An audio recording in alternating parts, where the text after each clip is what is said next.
Galera, tudo bem? Sejam muitíssimo bem-vindos à nossa primeira aula de Sociologia, voltada para alunos do terceiro ano do ensino médio que estão nas atividades do PET, da Secretaria de Educação do Estado de Minas Gerais. Hoje, nós vamos fazer as atividades aí do volume 2 da semana 1.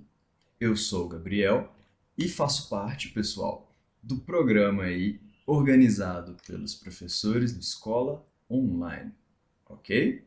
Nós aqui estamos dentro das diversas áreas do conhecimento, em matemática, em física, química, história, tentando ajudar vocês com a explicação de alguns conteúdos aí e com a resolução dessas atividades. Então, para poder dar uma ajudinha para a gente, dar um biscoito ou o que seja, eu peço para que vocês sigam a gente, se inscrevam no canal, ativem as notificações e no final desse vídeo, se quiser dar um biscoito a mais, dá aquele joinha, por favor, ok? Então, vamos lá.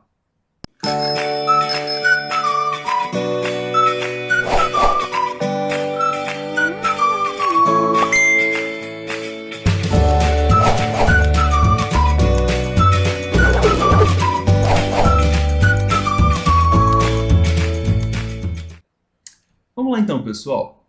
No material que vocês receberam, existem dois textos muito bons e importantes de vocês darem uma olhada.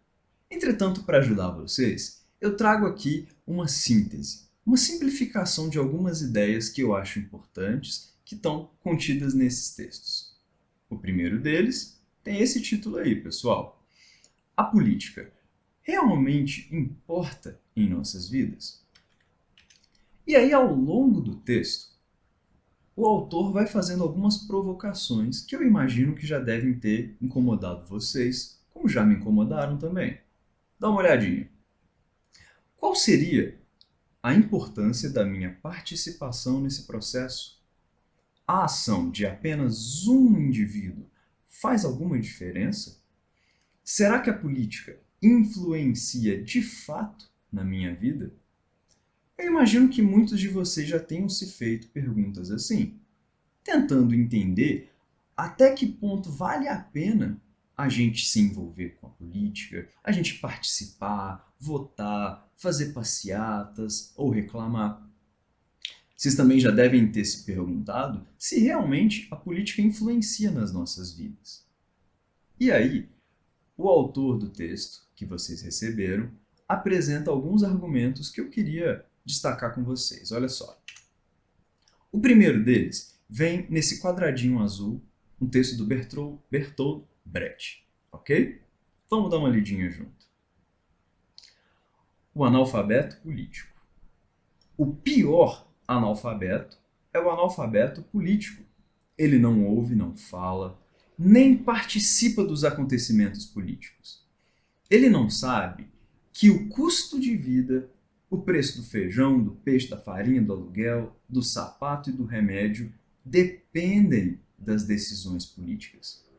O analfabeto político é tão burro que se orgulha e estufa o peito dizendo que odeia política. Não sabe o imbecil que da sua ignorância política nasce a prostituta, o menor abandonado e o pior de todos os bandidos, que é o político vigarista, pilantra, o corrupto e lacaio das empresas nacionais e multinacionais. Então, o que o Brecht está dizendo nesse texto? Ele está dizendo que quando você é um analfabeto político, alguém que não consegue ler ou entender sobre política, alguém que não se envolve, que não procura saber, você, analfabeto político, acaba perdendo a oportunidade de participar de todo o processo que envolve o custo da sua vida, o preço das coisas que você compra. O fato da gente não se envolver na política, segundo Bertolt Brecht, é o que facilita que políticos, pilantras, corruptos continuem ali governando a gente. Ok? Um segundo argumento aí que ajuda a defender a ideia de que a gente tem que participar da política, sim, é um feito por um filósofo antigo. Vamos dar uma olhada aí nesse trecho que está na página 137 do seu material. As ideias trazidas pelo autor dialogam com a célebre frase do filósofo grego Platão. Você já deve ter ouvido ele, hein? Que, mesmo escrita há mais de 2000 anos, continua muito atual. Olha qual que é a ideia do Platão. Não há nada de errado com aqueles que não gostam de política.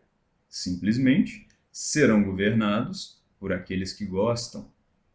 Então, pessoal, olha a mensagem do Platão. Se você não gosta de política, sem problema. Você vai ser o quê? Sempre sujeito, sempre governado, vai estar sempre na mão das pessoas que gostam de política. E aí? Será que essas duas frases fazem sentido? Será que esse trecho do Bertolt Brecht e a frase do Platão realmente fazem um sentido nas nossas vidas?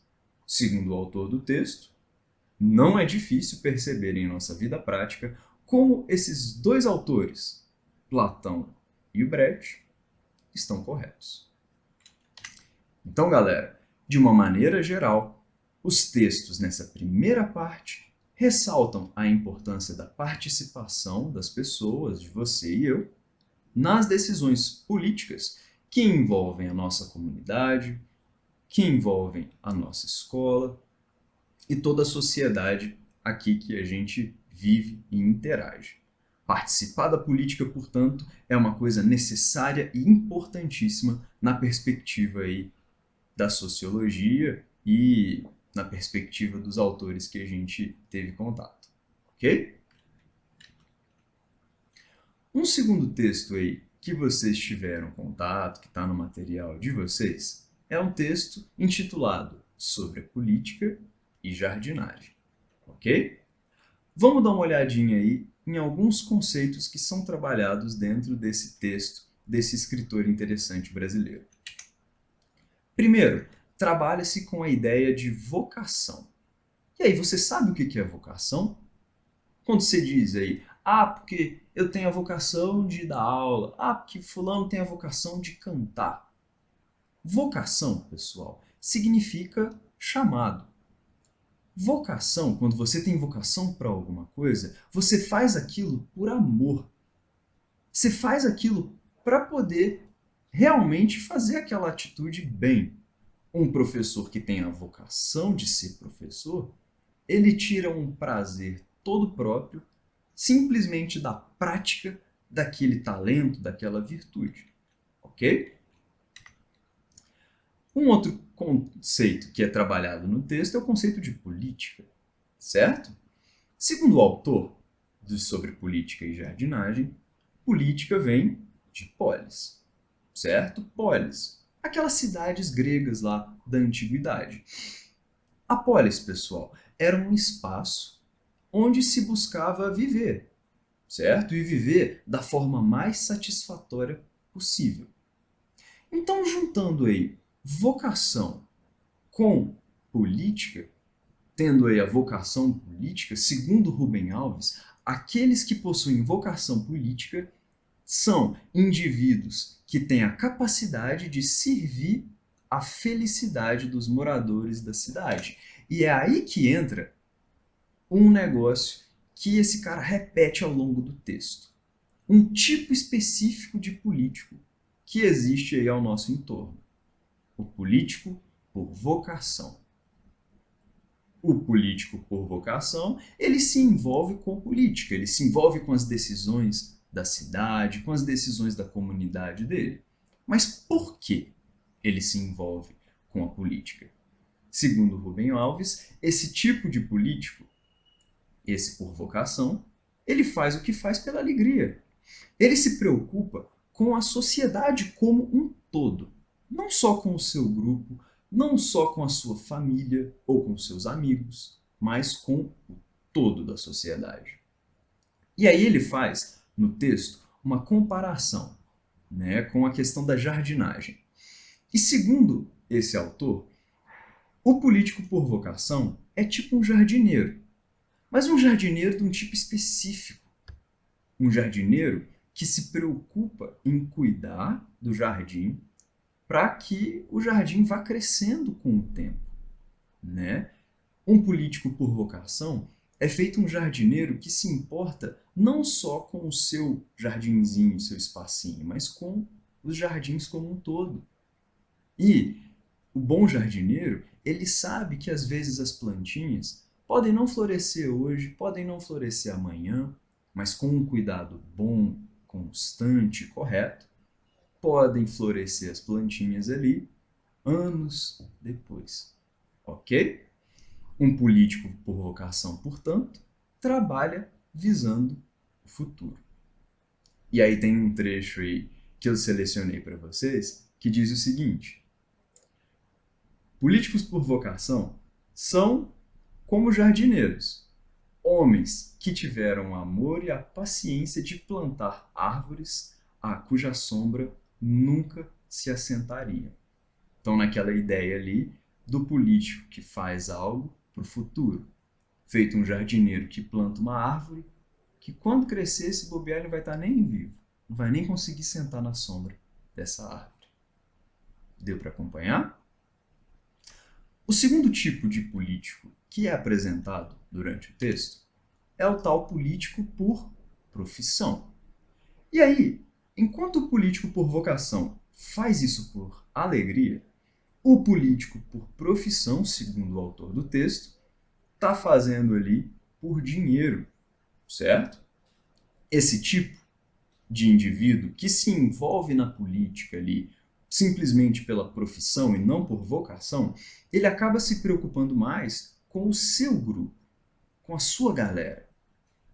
E aí, na comparação com a questão da jardinagem, como um jardineiro que cuida apenas do seu pequeno jardim, mesmo tendo um deserto à sua volta. Então, o político por profissão, esse preocupado só com a grana, só com o seu grupo, ele não liga se tudo em volta está um deserto, desde que o seu jardinzinho esteja ok. Ok? O político por profissão, para finalizar, é um indivíduo imediatista, certo? E aí um raciocínio típico aí que eu selecionei para vocês seria o seguinte: uma árvore leva muitos anos para crescer.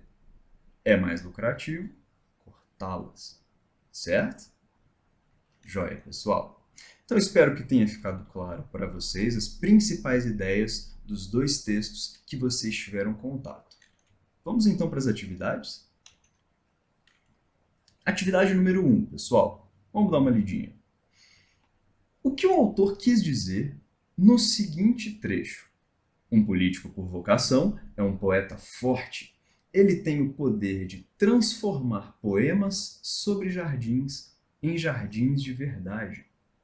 Vamos lá. O que o autor quis dizer com isso? Que um político tem a capacidade de transformar um poema sobre um jardim num jardim de verdade. Letra A. Cabe ao político por vocação transformar projetos urbanísticos em jardins de fato, possibilidade esta não disponível aos poetas que só imaginam. B. Cabe ao político por vocação fazer tudo o que tem vontade, realizando todos os seus sonhos e desejos. Letra C. O político por vocação tem em suas mãos a possibilidade de idealizar e colocar em prática projetos que melhorem a vida de todos. Letra D. Os poetas e os políticos por vocação estão muito próximos, à medida que sonham com os mesmos sonhos. E letra E. Assim como os poetas, políticos por vocação só sonham, mas não realizam as suas obras. E aí, o que você acha? Eu sugiro a seguinte resposta. Letra C. Por que a letra C? Porque a letra C, de todas as outras, algumas um pouco próximas da ideia da frase, a letra C é aquela que consegue capturar melhor o significado daquela frase. Leia de novo. Um político por vocação é um poeta forte. Ele tem o poder de transformar poemas sobre jardins em jardins de verdade. E aí? O autor só quer falar aí de projeto urbanístico, é jardim, literalmente? Não, é uma metáfora. O autor está querendo dizer algo maior do que só construção ou não construção de jardins. Pessoal, a letra C diz o quê? O político por vocação tem em suas mãos a possibilidade de idealizar e colocar em prática projetos que melhorem a vida dos outros, de todas as pessoas. Né? Então, enquanto o poeta tem a capacidade de imaginar o melhor, o político tem a possibilidade de colocar o melhor em prática, de solidificar uma ideia. Ok? Vamos para 2 então, pessoal. Segundo texto, qual a diferença entre o político por vocação e o político por profissão? E aí, o primeiro, letra A, o primeiro utiliza da sua função apenas para obter benefícios próprios? O político por vocação só quer saber de si mesmo? Não, né? A gente trabalhou com essas ideias, é só você voltar um pouquinho o vídeo. E o político por vocação não é um egoísta, não quer cuidar só do seu grupo. Então a letra A está fora. Letra B. O primeiro tem a possibilidade de mudar a realidade social e o segundo, não. E aí, pessoal, o político por vocação pode mudar a realidade social? Sim. E o político por profissão não consegue mudar a realidade?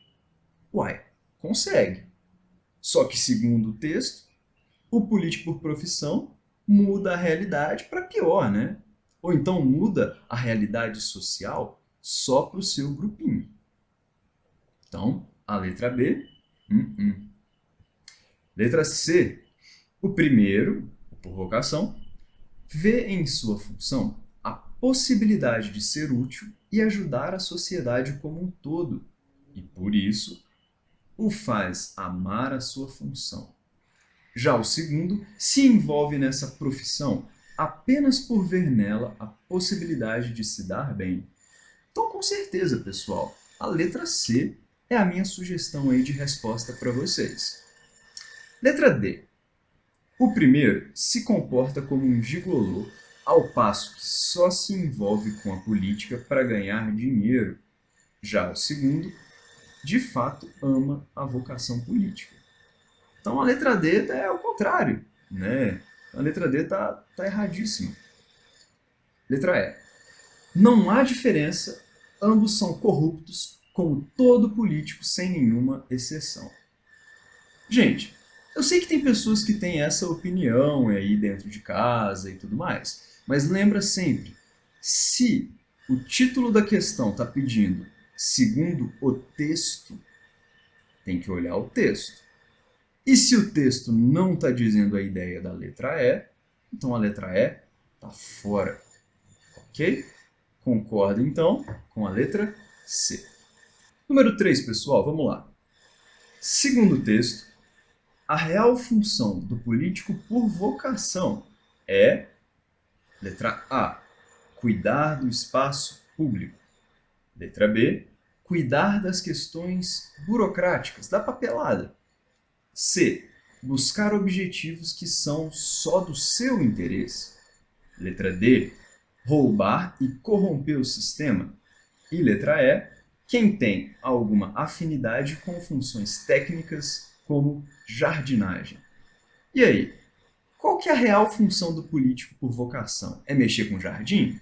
Não, a E está fora. Roubar e corromper o sistema? O texto não está falando que essa é a função do político por vocação. A D está fora. Letra C, buscar objetivos só do seu interesse? Não, esse seria o político por profissão. C está fora. B, cuidar de questões burocráticas. Um político cuida sim, mas o texto está dizendo muito mais da importância de se cuidar do espaço público. Então a minha sugestão é letra A, ok? Atividade 4, pessoal. Calma que já estamos indo. Leia atentamente o fragmento do texto.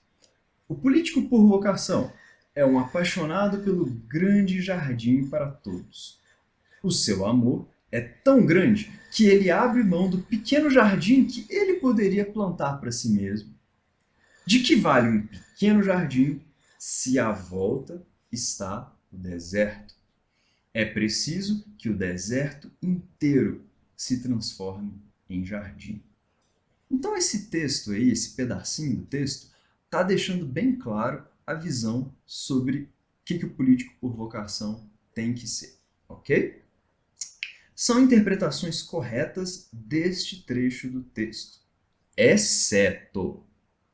Então está pedindo a alternativa que não é uma interpretação correta do trecho do texto. Atenção aí, pessoal. Letra A. É função do político por vocação lutar contra a desigualdade social? Com certeza. O texto diz isso e a letra A está certinho. Mas lembra, está procurando a alternativa dessas que é falsa em relação ao texto. Então, letra A não é para marcar na minha visão. Letra B. O político por vocação busca conquistas sociais que atendam a população como um todo.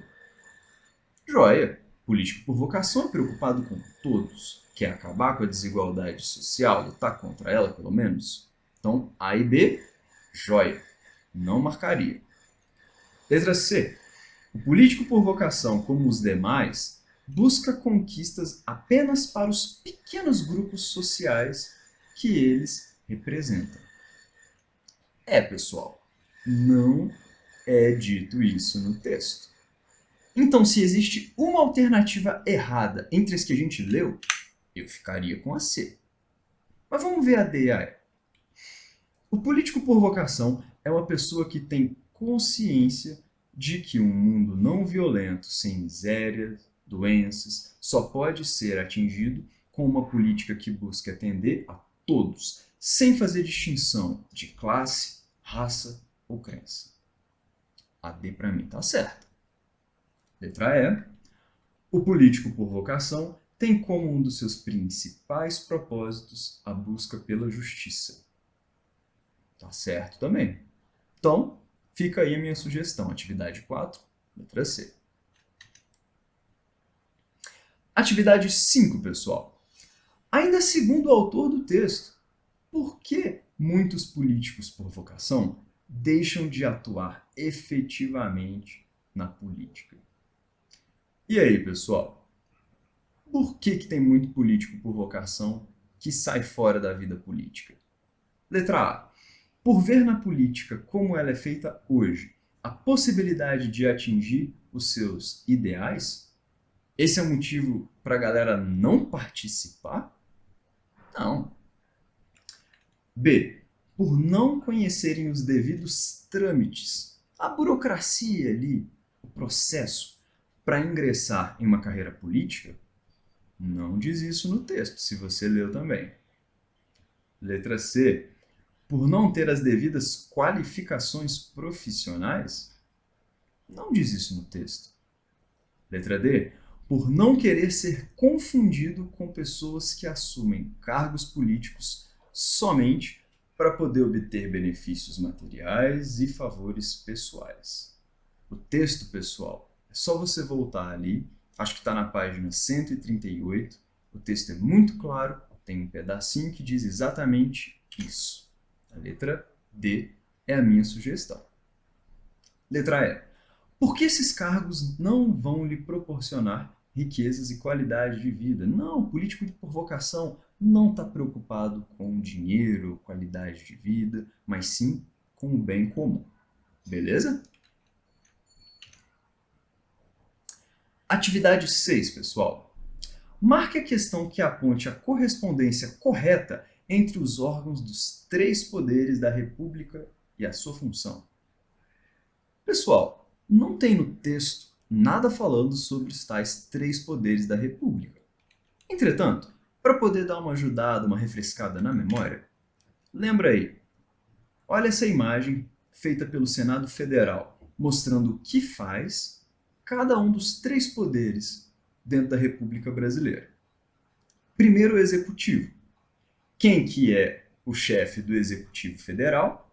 Presidente da República, certo? No estado são os governadores e nas cidades, os prefeitos. O que faz o Executivo? Dirige e administra o governo, representa o país no exterior, toma as decisões sobre economia, investimentos, construção e conservação de escolas, hospitais, estradas. Então, executivo é presidente, governador e tal. Legislativo. O que faz? Vota em leis. Legislativo, legisla, leis. Em nome da população e fiscaliza os atos do executivo. Quem exerce? Deputados, vereadores, senadores. Esses cargos fazem parte do legislativo. E o judiciário, finalmente, quem exerce são os juízes. O que eles fazem? Aplicam as leis, decidindo conflitos aí dos cidadãos entre si e entre os cidadãos e o Estado. Certo? Então, judiciário, juiz, legislativo, deputado, vereador, executivo, presidente, governador, prefeito. Joia? Então, vamos lá. Letra A. Poder moderador. Falou de poder moderador? Não. Então, você já pode descartar. Letra B. Poder judiciário. Opa, esse é um dos três. Mas vamos ler. Poder judiciário é exercido pelo presidente, governadores e prefeitos? Não. Judiciário é juiz, julga. Praga? Então, B está fora. Letra C. Poder legislativo. Compete a este poder a elaboração de leis que estruturam o ornamento jurídico do Estado e ainda modificá-las ou revogá-las. Joia! Faz as leis, poder legislativo. Então, ficaria com a letra C. Mas vamos ver as outras. D. Executivo é exercido pelos juízes? Não. E. Poder parlamentar. A gente falou de poder parlamentar? É um dos três? Então não. Tá fora. Minha sugestão, letra C. Ok? Finalmente, na atividade 7, tá errado ali em cima, viu, pessoal? Atividade 7. Quais são os problemas enfrentados por um país que implementa um modelo de democracia indireta, ou seja, representativa? Democracia direta seria você ir lá, votar, participar diretamente, ir lá no Congresso, dizer o que tem que ser lei e o que não tem que ser. Numa democracia indireta, representativa, você vota não direto na lei, mas num representante. Uma pessoa que você confia para representar os seus interesses. Certo? Então, qual que seria um problema enfrentado por um país que está aí num sistema desses que você vota em alguém para te representar? Letra A. Corrupção. Já que o fato de todos poderem participar da política diretamente... Opa! Não. Democracia indireta, representativa. Então não tem essa de todos participarem diretamente. Tá fora. Letra B. Representatividade. Pois os candidatos eleitos para nos representar podem ter atuação não condizente com a que prometeram antes de ser eleito. E aí? O que a B está dizendo é o seguinte: um problema enfrentado por democracias representativas é tu votar na pessoa porque a pessoa defende A, mas aí a pessoa é eleita, chega lá e acaba defendendo B. Esse é um problema real em democracias representativas? Na minha visão, sim, definitivamente. Ok? Mas vamos ver os outros. C. Corrupção. Pois, já que todos participam efetivamente do processo... Não. Democracia indireta, não direta. Então, você está fora. Representatividade. Já que todos participam do processo. Gente, democracia indireta. Então, tu matou a A, a C e a D só com a tua atenção sobre democracia direta e indireta. Matou a charada aí. Ok, pessoal? Então é isso. Espero que vocês tenham aproveitado. Se vocês gostaram, dão o joinha aí, dá o seu like. Se inscreve aí no canal, participa aí das nossas redes para se informar mais sobre os novos projetos, sobre as novas ideias que a gente está tendo. E aí, também espero vocês nos comentários, pessoal. Tenham um ótimo estudo e uma ótima semana. Valeu!